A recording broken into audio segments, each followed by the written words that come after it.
mani sole ye bera khuine ya raino raino raino raijo raini ka luno salai nei mi madu arpa buya ka raino raino raino raijo raini ka luno salai nei mi madu arpa laya ka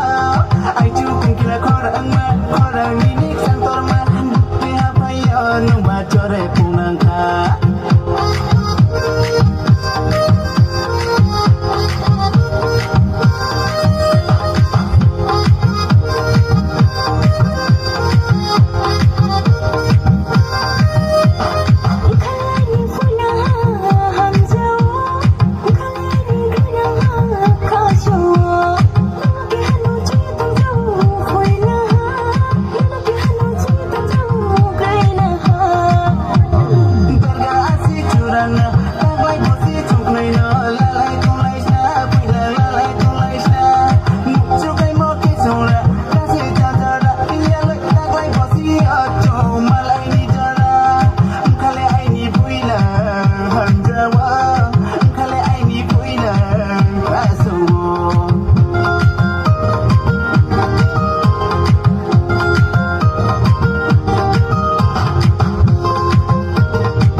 Kai mo kum to ya ai baby ya na du sa ha mani sole ye bera khuine ya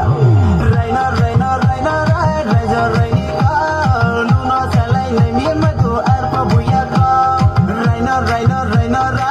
raijo raini ka luno salai nei mi madu arpa laya ka